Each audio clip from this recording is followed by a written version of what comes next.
8 ফেব্রুয়ারি 6 সংস্কার কমিশনের পূর্ণাঙ্গ সুপারিশ প্রকাশ, জানালেন আইন উপদেষ্টা। প্রধান উপদেষ্টার সঙ্গে বৈঠক। এই সংস্কার কমিশনের প্রধানরা মিলে সংস্কার কার্যের ক্ষেত্রে আশু করণীয় কি আছে, মধ্যমেয়াদে কি আছে, বা ভবিষ্যতে নির্বাচনের পরে যদি তারা কিছু করতে চায় সেটা কি আছে, সেটা 6টা কমিশন মিলে একটা সর্বসম্মত সুপারিশনামা পেশ করবেন। হাসিনা সরকারের ঘনিষ্ঠরা বিদেশে অর্থ পাচার করেছে, জানালেন প্রধান উপদেষ্টা। ফেরতের সহায়তার আশ্বাস কানাডার। নির্ধারিত ঠিকানায় আওয়ামী লীগের গবেষণা সেল সিআরআই এর অস্তিত্ব পায়নি দুদক। 35 কোটি টাকার এফডিআর এর সন্ধান। আইএফআইসি ব্যাংকে সিআরআই নামক প্রতিষ্ঠানটির নামে একটি 35 কোটি 21 লক্ষ টাকার এফডিআর রয়েছে। এই সংক্রান্তে বিভিন্ন ব্যাংক থেকে আরও তথ্যাদি সংগ্রহ করা হচ্ছে।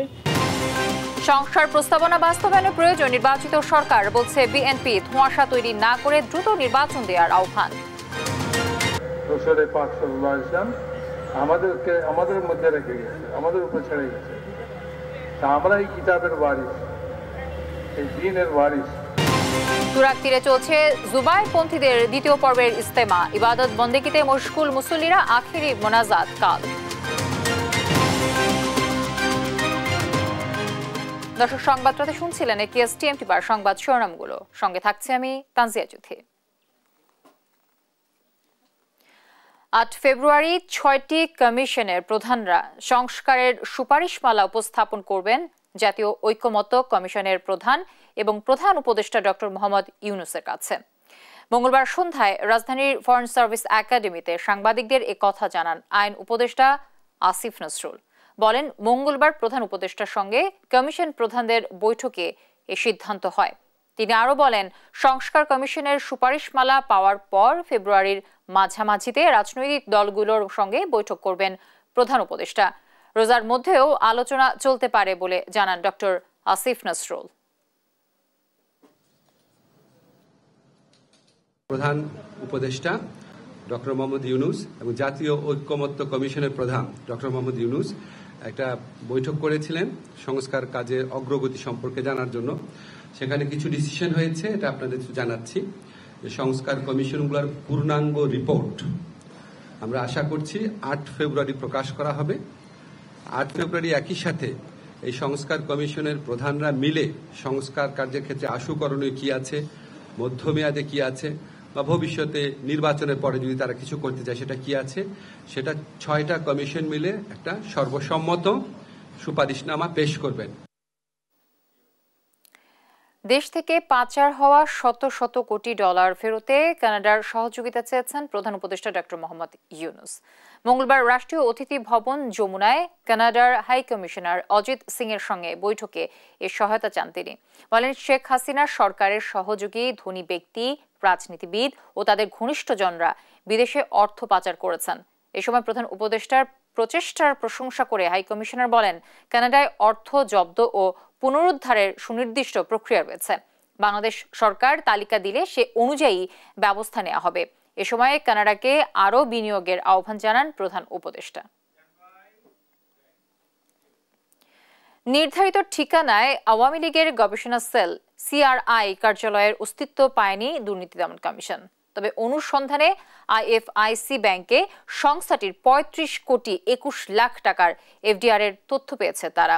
এদিকে বাংলাদেশ ব্যাংকের ভল্টে রাখা সব কর্মকর্তার সেফ ডিপোজিট ফ্রিজ করতে চিঠি দিয়েছে দুদক। বাকিটা জানাচ্ছেন আমাদের সহকর্মী ফজদা আদিত্য। আওয়ামী লীগের গবেষণা cell center for research and information CRI বিভিন্ন রাজনৈতিক এজেন্ডা বাস্তবায়নে সহযোগিতা করার মাধ্যমে রাষ্ট্রীয় অর্থের ক্ষতি সাধনের অভিযোগে রাজধানীর ধানমন্ডিতে সংস্থাটির সম্ভাব্য প্রধান কার্যালয়ে অভিযান চালায় দুর্নীতি দমন কমিশন। 2 জায়গায় অভিযান চালানো হলেও প্রতিষ্ঠানটির কোনো অস্তিত্ব পায়নি দুদক। তবে আইএফআইসি ব্যাংকে সিআরআই এর নামে 35 কোটি 21 লাখ টাকার এফডিআর এর তথ্য মিলেছে। অভিযান পরিচালনাকালে প্রাপ্ত তথ্য অনুযায়ী দেখা যায়, সিআরআই নামক প্রতিষ্ঠানের চেয়ারম্যান হিসাবে জনাব সজীব আহমেদ ওয়াজেদ জয়, ভাইস চেয়ারম্যান হিসাবে সাইমা ওয়াজেদ পুতুল, ট্রাস্টি হিসাবে রাদওয়ান মুজিব সিদ্দিক এবং জনাব নসরুল হামিদের নাম উল্লেখ রয়েছে। অভিযানকালে সরেজমিনে সিআরআইয়ের কার্যালয়ে উপস্থিত হয়ে কার্যালয়টি বন্ধ পাওয়া যায়। প্রাপ্ত তথ্যাদি পর্যালোচনায় দেখা যায়, আইএফআইসি ব্যাংকে সিআরএ নামক প্রতিষ্ঠানটির নামে একটি 35,21,00,000 টাকার এফডিআর রয়েছে। এই সংক্রান্তে বিভিন্ন ব্যাংক থেকে আরও তথ্যাদি সংগ্রহ করা হচ্ছে। গত 26 জানুয়ারি আদালতের অনুমতি নিয়ে দুদকের তদন্ত দল বাংলাদেশ ব্যাংকের ভোল্টে অনুসন্ধান চালায়। এ সময় সাবেক ডেপুটি গভর্নর এসকে সুরের সেফ ডিপোজিট খুলে 55,000 ইউরো, 1,69,300 মার্কিন ডলার, 1 কেজিরও বেশি স্বর্ণ এবং 70 লাখ টাকার এফডিআর জব্দ করা হয়। এমন অস্বাভাবিক সেফ ডিপোজিটের সন্ধানে বাংলাদেশ ব্যাংকের নিরাপত্তা ভোল্টে রাখা সব কর্মকর্তার সেফ ডিপোজিট সাময়িক ফ্রিজ করার ব্যবস্থা নিতে চিঠি দিয়েছে দুদক। এই ধরনের যে লকারগুলো রয়েছে সেগুলো তল্লাশি করা প্রয়োজন। সেই জন্যই অনুসন্ধান দল পক্ষ থেকে বাংলাদেশ ব্যাংকে সেই লকারগুলো সাময়িকভাবে ফ্রিজ করার জন্য অনুরোধ করা হয়েছে। বিজ্ঞ আদালতের অনুমতিক্রমে পরবর্তী সময়ে অনুসন্ধান দল এ বিষয়ে পরবর্তী আইনানুগ কার্যক্রম গ্রহণ করবেন। এদিকে আগারগাঁও পাসপোর্ট অফিসের সাবেক পরিচালক আব্দুল্লাহ আল মামুনের বিরুদ্ধে করা মামলার চার্জশিট দাখিলের অনুমোদন দিয়েছে দুদক। ফজলে আদিত্য, দেশ টিভি, ঢাকা। সংস্কারের নামে ধোঁয়াশা তৈরি না করে দ্রুত নির্বাচন দিতে সরকারের প্রতি আহ্বান জানিয়েছেন বিএনপির সিনিয়র যুগ্ম মহাসচিব রুহুল কবির রিজভী। এদিকে দেশের সব খাত ধ্বংস করে পতিত আওয়ামী লীগ নিজেরাই ধ্বংস হয়ে গেছে বলে মন্তব্য করেছেন বিএনপির স্থায়ী কমিটির সদস্য ডক্টর খন্দকার মোশাররফ হোসেন। বলেন, অন্তর্বর্তী সরকারের সংস্কার বাস্তবায়নেও প্রয়োজন নির্বাচিত সরকার। আরো জানাচ্ছেন সাইফুল রিপন। স্বাস্থ্য খাত সংস্কারে দলের সুপারিশ তুলে ধরতে মঙ্গলবার গুলশানে বিএনপি চেয়ারপারসনের রাজনৈতিক কার্যালয়ে সংবাদ সম্মেলনে কথা বলেন দলটির স্থায়ী কমিটির সদস্য ডক্টর খন্দকার মোশাররফ হোসেন। আছে মধ্যমেয়াদী, এটা 1 থেকে 5 বছর, দীর্ঘমেয়াদী সেটা হচ্ছে 10 বছর পর্যন্ত। ইউনিভার্সাল হেলথ কাভারেজের আলোকে দেশের মানুষের চিকিৎসা সেবা নিশ্চিতে স্বল্প, মধ্যম ও দীর্ঘমেয়াদে স্বাস্থ্য খাতের সংস্কারে দলের প্রস্তাবনা তুলে ধরেন বিএনপির স্থায়ী কমিটির এই জ্যেষ্ঠ সদস্য। জেনারেল ফিজিশিয়ান অধীনে প্রত্যেক নাগরিককে একজন সরকারি রেজিস্টার্ড চিকিৎসকের অধীনে রাষ্ট্রীয় খরচে সর্বোত্তম স্বাস্থ্য ব্যবস্থা প্রদানের পর্যায়ক্রমিক ব্যবস্থা গ্রহণ, বিদ্যমান দ্বিতীয় জেলা ও সদর হাসপাতাল এবং তৃতীয় স্তরের বিশেষায়িত স্বাস্থ্যসেবা শক্তিশালীকরণ, সঠিক রেফারেন্স সিস্টেম বাস্তবায়ন, রোগী ও সেবা প্রদানকারীর জন্য সমতাভিত্তিক আইন প্রণয়ন। স্বাস্থ্য খাতের সংস্কারে দলের গঠিত কমিটির সদস্যরা এ সময় অভিযোগ করেন, পরিকল্পিতভাবে স্বাস্থ্য খাতকে ধ্বংস করেছে পতিত আওয়ামী লীগ সরকার। এই সরকারের মূল চেষ্টাই ছিল যে এই সব জায়গাগুলোকে যেটা একটু নষ্ট হয়ে গেলে পার্শ্ববর্তী দেশে আমরা ইজিলি আমাদের লক্ষ্য করতে, তার জন্য আজকে $10 বিলিয়ন প্রতি বছর আমাদের দেশ থেকে অর্থ চলে যাচ্ছে পার্শ্ববর্তী দেশে। ডক্টর খন্দকার মোশাররফ হোসেন বলেন, সব খাতের ধ্বংসের পাশাপাশি নিজেদেরও ধ্বংস করেছে পতিত আওয়ামী লীগ সরকার। আপনারা জানেন যে সার্বিকভাবে এই বিগত পতিত সরকার এভাবে সুবিধাবাদীদের খপ্পরে পড়ে তারা বিভিন্ন সেক্টরকে ধ্বংস করেছে আর সর্বশেষে তাদের নিজেকে ধ্বংস করেছে। এই প্রস্তাবনাগুলো যদি এই সরকার গ্রহণ করে, পরবর্তী যে সরকারই জনগণের সরকার সেগুলো বাস্তবায়ন করবে। এদিকে মানিকগঞ্জ জেলা বিএনপির নবগঠিত কমিটির নেতাদের সাথে নিয়ে দলের প্রতিষ্ঠাতা ও শহীদ রাষ্ট্রপতি জিয়াউর রহমানের সমাধিতে শ্রদ্ধা জানান বিএনপির সিনিয়র যুগ্ম মহাসচিব রুহুল কবির রিজভী। এ সময় সাংবাদিকদের সাথে আলাপকালে গ্যাসের দাম বাড়ানোর সমালোচনা করেন রিজভী। 12 কেজি গ্যাসের সিলিন্ডারের আপনার 19 টাকা দাম বৃদ্ধি করেছে। এটা তো হতে পারে না। একটি নির্দিষ্ট সময় এবং দ্রুততর সময়ের মধ্যে অবাধ সুষ্ঠু নির্বাচন নিশ্চিত করতে পারে, সেই অঙ্গীকার দিতে হবে জনগণ। সংস্কারের নামে ধোঁয়াশা তৈরি না করে দ্রুত নির্বাচন দিতে অন্তর্বর্তী সরকারের প্রতি আহ্বান জানান বিএনপির এই সিনিয়র যুগ্ম মহাসচিব। অনিশ্চয়তা কাটানোর জন্যও তো আপনার রাজনৈতিক সরকার দরকার। সাইফুল রিপন, দেশ টিভি, ঢাকা। বাড়ি বাড়ি গিয়ে ভোটার তালিকা হালনাগাদ কর্মসূচিতে প্রায় 50 লাখ ভোটার যুক্ত হচ্ছে। তবে কমিশনের লক্ষ্য ছিল 61 লাখের বেশি। এমনটাই জানালেন ইসি সচিব আক্তার আহমেদ। বলেন, মিথ্যা তথ্য দিয়ে 17 বছরের কেউ ভোটার হয়েছেন এমন তথ্য নেই ইসির কাছে। তবে সুনির্দিষ্ট অভিযোগ পেলে খতিয়ে দেখবে কমিশন। শিউলি রায়ের রিপোর্ট। গত 20 জানুয়ারি বাড়ি বাড়ি থেকে ভোটার তালিকা হালনাগাদের জন্য তথ্য সংগ্রহের কাজ শুরু করে নির্বাচন কমিশন। সোমবার ছিল তথ্য গ্রহণের শেষ দিন। মঙ্গলবার রাজধানীর আগারগাঁয়ে নির্বাচন ভবনে সংবাদ সম্মেলন করেন নির্বাচন কমিশনের সিনিয়র সচিব আক্তার আহমেদ। তিনি জানান, এবারের হালনাগাদে ভোটার তালিকা যুক্ত হচ্ছেন 49,70,388 জন ভোটার। তবে নির্বাচন কমিশনের লক্ষ্য ছিল 61 লাখেরও কিছু বেশি। ভোটার তালিকা থেকে মৃত ভোটার বাদ পড়েছেন 15,23,000, যা শতকরা হিসেবে 1.77%। মোট বৃদ্ধির 3.9%-এর মধ্যে বাদ পড়াদের বৃদ্ধির হার 2.44%। এছাড়াও নতুন ভোটার বৃদ্ধির হার শতকরা 1.46%। নতুন ভোটার নিবন্ধন হয়েছেন 1.46, মোট বৃদ্ধির হার সেক্ষেত্রে 3.9%।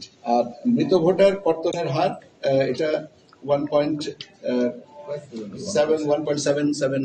নারী ভোটার প্রসঙ্গে তিনি বলেন, এবার 16 লাখ নারী ভোটার হতে নিবন্ধন করেছেন। চলমান হালনাগাদ কর্মসূচিতে যারা বাদ পড়েছেন তাদেরও যুক্ত করা হবে তালিকায়। এই ডেটাটা আমরা রেগুলার আপডেট করছি। এখন আমি এই পয়েন্ট ইন টাইমে দাঁড়িয়ে বলছি, আগামীকালকে আসলে এই ডেটাটা চেঞ্জ হবে আর বাড়বে।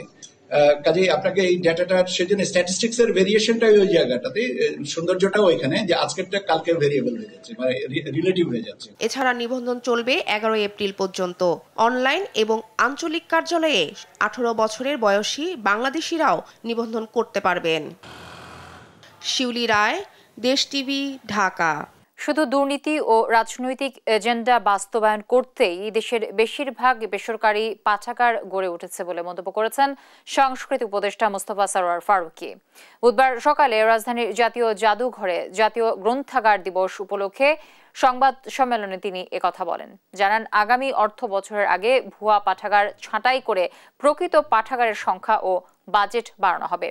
ব্যক্তি নামে গড়ে তোলা পাঠাগারগুলোর নাম পরিবর্তনে মন্ত্রণালয় কাজ করছে বলেও জানান তিনি। এবছর দিবসের প্রতিপাদ্য নির্ধারণ করা হয়েছে, সমৃদ্ধ হোক গ্রন্থাগার, এই আমাদের অঙ্গীকার।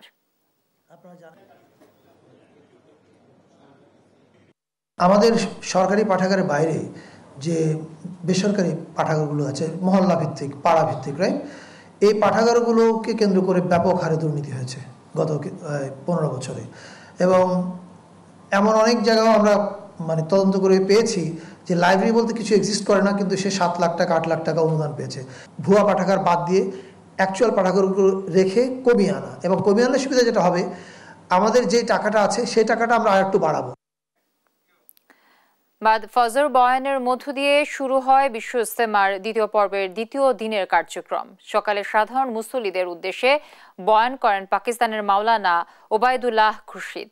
ইজতেমা থেকে হেদায়েত নিয়ে কালিমা, নামাজ, ইসলামের দাওয়াত সবার কাছে পৌঁছে দেওয়ার কথা জানান মুসল্লিরা।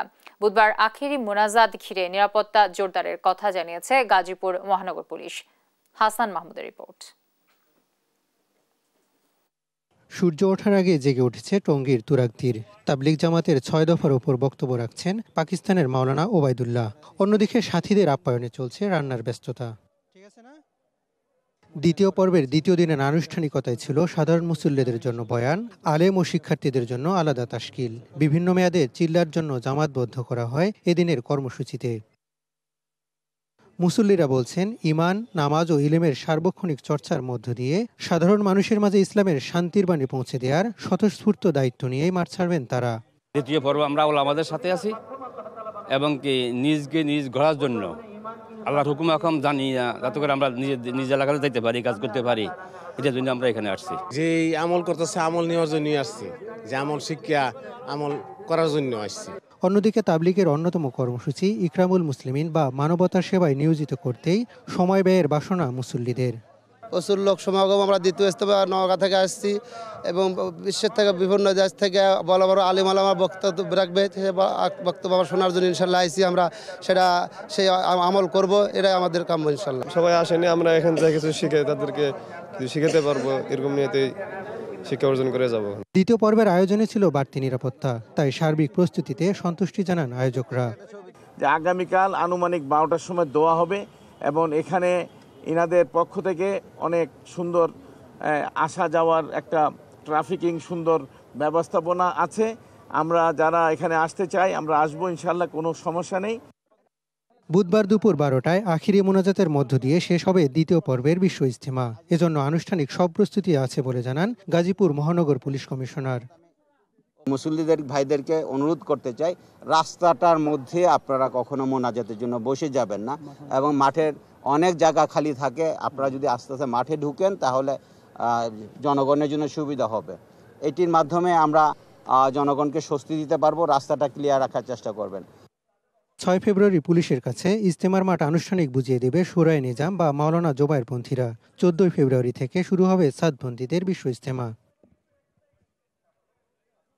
টঙ্গী বিশ্ব ইজতেমার মাঠ থেকে হাসান মাহমুদ, দেশ টিভি। এপ্রিলে মূল্যস্ফীতি নিয়ন্ত্রণে আসবে এমন আশাবাদ জানিয়েছেন অর্থ উপদেষ্টা ডক্টর সালেহ উদ্দিন আহমেদ। মঙ্গলবার দুপুরে সচিবালয়ে সরকারি ক্রয় সংক্রান্ত উপদেষ্টা পরিষদ কমিটির বৈঠক শেষে এই কথা বলেন তিনি।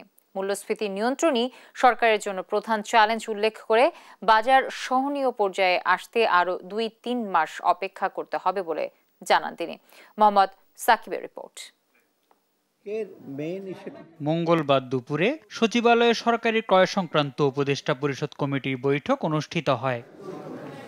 বৈঠক শেষে সাংবাদিকদের সঙ্গে কথা বলেন অর্থ উপদেষ্টা ডক্টর সালেহ উদ্দিন আহমেদ। এই সময় মূল্যস্ফীতির জন্য মজুদ সরবরাহ পরিস্থিতি স্বাভাবিক না থাকাকে দায় দেন তিনি। মেইন কনসার্ন হলো মূল্যস্ফীতিটা যতটুক সম্ভব যত তাড়াতাড়ি আমরা এসে করতে পারি, সেটাই সবচেয়ে বড় চ্যালেঞ্জ। মূল্যস্ফীতি তো উঠেছে, ডিফারেন্ট কারণ আছে, বিভিন্ন কারণে তো উঠেছে। আপনার টাকা সরবরাহ বেশি ছিল, লোকজন হাতে টাকা ছিল, তারপর সাপ্লাই চেনটা অনেকরকম ব্রোকেন হয়েছে। ওটা নামিয়ে আনতে জোর করে তো নামিয়ে আনা যাবে না। আগামী 2-3 মাসে মূল্যস্ফীতি সহনীয় পর্যায়ে আসার ব্যাপারেও আশা প্রকাশ করেন উপদেষ্টা। জানুয়ারি, ফেব্রুয়ারি, মার্চ, এপ্রিলে এটা যেগুলো অ্যাকশনটা নেব, তখন আপনার কিছুটা হয়তো ইম্প্যাক্ট আসবে। সেটা সেন্ট্রাল ব্যাংকের থেকেও একটা ইস্যু আসছে যে আমরা হয়তো কিছুটা আমরা মডারেটিং, আমরা জুন মাসে গেলে হয়তো আমরা আইডিয়াল সিচুয়েশন যদি 6-7 মাসে যেতে পারি, এটা বেটার হয় আমাদের জন্য। মার্চে সংশোধিত বাজেটে ভ্যাট পর্যালোচনা করা হবে। আপাতত ফল আমদানিকারকদের দাবি অনুযায়ী ফলের বাড়তি শুল্ক প্রত্যাহার করা হবে না বলেও জানান অর্থ উপদেষ্টা। মোহাম্মদ সাকিব, দেশ টিভি, ঢাকা। রমজানে সিন্ডিকেট করে পণ্যের দাম বাড়ালে ব্যবস্থা নেওয়া হবে, এমন হুঁশিয়ারি দিয়েছেন কৃষি ও স্বরাষ্ট্র উপদেষ্টা জাহাঙ্গীর আলম চৌধুরী। বিকেলে বাংলাদেশ কৃষি গবেষণা কাউন্সিল পরিদর্শন শেষে তিনি জানান, রমজানে দাম স্থিতিশীল রাখতে আমদানি বাড়িয়েছে সরকার। পাশাপাশি চাঁদাবাজির মাধ্যমে যেন পণ্য মূল্য না বাড়ে সেদিকেও বিশেষ নজর রাখা হচ্ছে। বলেন, আইন শৃঙ্খলা নিয়ন্ত্রণে রাখতে প্রশাসন সতর্ক অবস্থানে রয়েছে। দায়িত্ব নেওয়ার পর আত্মীয় স্বজন বেড়ে গেছে উল্লেখ করে উপদেষ্টা বলেন, অনৈতিক কিছু মেনে নেবে না সরকার। এ সময় কৃষকের সমস্যা সমাধানে খামারি অ্যাপ চালু করার কথাও জানান তিনি। রমজানের সময় যদি কোনো নিত্যপণ্যের দাম বাড়ায়, সে শুধু জনগণের কাছে না, সে আল্লাহর কাছেও কিন্তু দায়ী হয়ে থাকবে। সে কিন্তু আল্লাহর কাছেও দায়ী হয়ে থাকবে। আর এই আবার দেখবেন অনেক সময় আছে, ওখানে আবার 2-একটা এক্সাম্পল দিয়ে দেখলে আবার আপনারা দিলে আবার ইউটিউবে আসবো, আবার এরা আবার অনেক সময় অখুশি হবে। কিন্তু এটা ক্ষেত্রে আপনারও লোকজনকে সচেতন করবেন, এবং আমাদের ক্ষেত্রে আমাদের যতটা অ্যাকশন নেওয়ার আমরা। বিএনপির ভারপ্রাপ্ত চেয়ারম্যান তারেক রহমান ও 21 টেলিভিশনের চেয়ারম্যান আব্দুস সালাম সহ 4 জনের বিরুদ্ধে করা রাষ্ট্রদ্রোহ মামলা বাতিল করে রায় প্রকাশ করেছেন হাইকোর্ট। মঙ্গলবার বিচারপতি AKM আসাদুজ্জামান ও বিচারপতি সৈয়দ এনায়েত হোসেনের হাইকোর্ট বেঞ্চ 11 পৃষ্ঠার এ রায় প্রকাশ করেন। গেল 31 অক্টোবর রাষ্ট্রদ্রোহ মামলার কার্যক্রম বাতিল করে তাদের খালাস দেন হাইকোর্ট। অন্য 2 জন হলেন 21 টেলিভিশনের সাবেক প্রধান প্রতিবেদক মাহাথির ফারুকি খান ও সিনিয়র প্রতিবেদক কনক সারওয়ার। 2015 সালের 5 জানুয়ারি লন্ডন থেকে তারেক রহমানের দেয়া বক্তব্য 21 টিভি সরাসরি সম্প্রচার করায় 8 জানুয়ারি তেজগাঁও শিল্পাঞ্চল থানায় মামলা করে পুলিশ।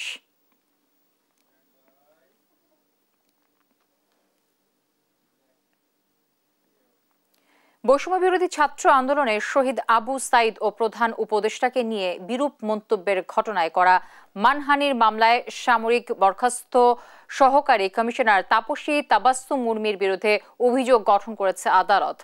এদিন তাপসী তাবাসসুম জামিনে থেকে আদালতে হাজির হন। তার পক্ষে আইনজীবী PM মাহাদি হাসান মামলা থেকে অব্যাহতি আবেদনের শুনানি করেন। বাদীপক্ষের আইনজীবী খাদেমুল ইসলাম অভিযোগ গঠনের পক্ষে শুনানি করেন। এ সময় তাপসী তাবাসসুম নিজেকে নির্দোষ দাবি করে ন্যায় বিচার প্রার্থনা করেন। উভয় পক্ষের শুনানি শেষে ঢাকার মেট্রোপলিটন ম্যাজিস্ট্রেট মোহাম্মদ শিফাতুল্লাহ তার অব্যাহতির আবেদন নামঞ্জুর করে অভিযোগ গঠনের আদেশ দেন। এর ফলে মামলায় আনুষ্ঠানিক বিচার কার্যক্রম শুরু হলো।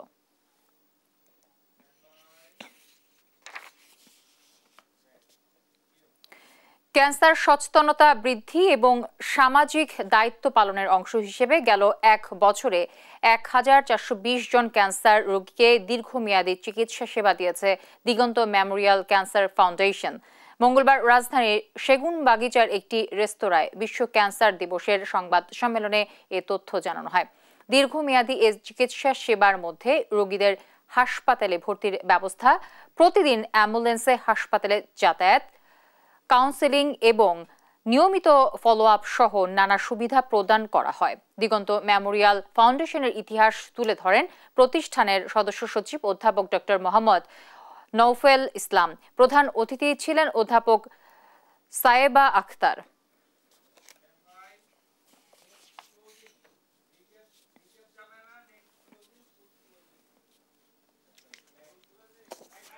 দর্শক, এই ছিল এখনকার সংবাদ রাত। পরে বুলেটিন দেখার আমন্ত্রণ রইল। এছাড়া দেশ টিভি সর্বশেষ সব খবর পেতে ভিজিট করুন www.desh.tv। ফেসবুকে আমাদের সঙ্গে যুক্ত থাকুন দেশ টিভি অথবা দেশ টেলিভিশন পেজে। এছাড়া সর্বশেষ সব ভিডিও পেতে ইউটিউবে আমাদের হ্যান্ডেল @দেশ টেলিভিশন অথবা @দেশ টিভি নিউজ থেকে সার্চ করুন। ধন্যবাদ সবাইকে সাথে থাকার জন্য।